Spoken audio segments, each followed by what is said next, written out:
It was sometime in April, May. It was an awkward pain on the right side near my breast area.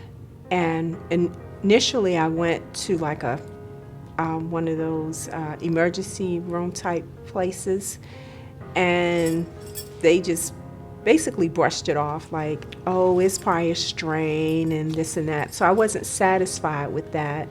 And so I made an appointment with my internal medicine doctor, and I got an appointment a couple of days later. And when I went there, the doctor examined me and everything, and since it was time for me to have my mammograms, she changed it from a regular mammogram to, what is it called? It's diagnostic, I think that's what it's called. So a lot of people have questions about what's the difference between a screening mammogram or a diagnostic mammogram. It's all diagnostic for the sake of being able to do an evaluation. But when it's labeled as diagnostic, it means that we're doing a follow-up or a surveillance of a prior breast cancer, or we are trying to diagnose something at that moment of a specific problem.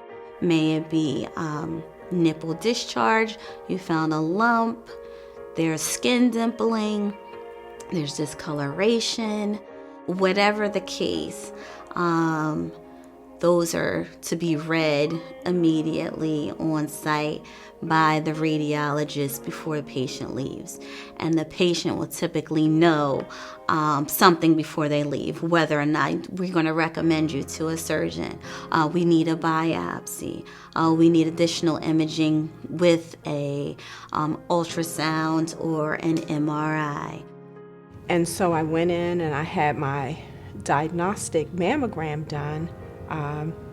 And what was strange about that particular one was the radiologist had the technician to take several different pictures.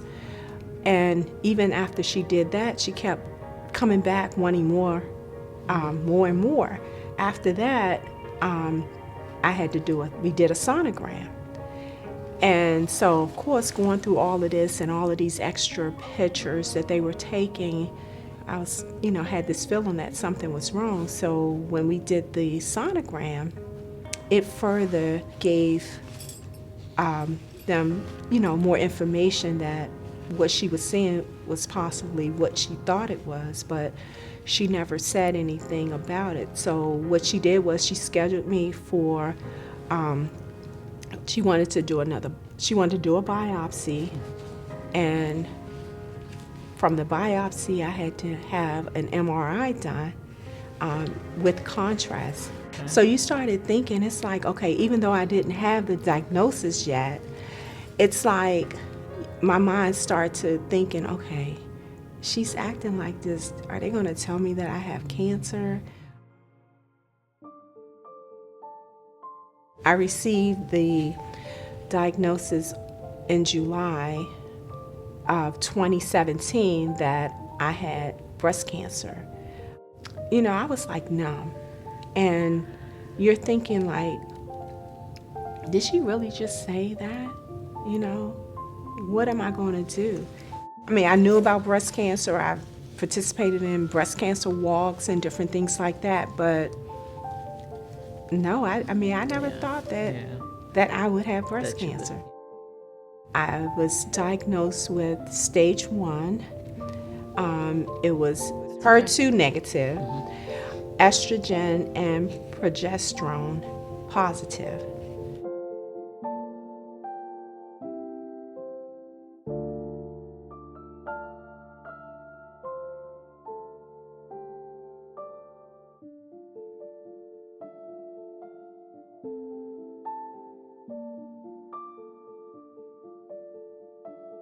When I was 26, I had to have a biopsy. So from that point, because I had, which a lot of women have, fibrocystic breasts.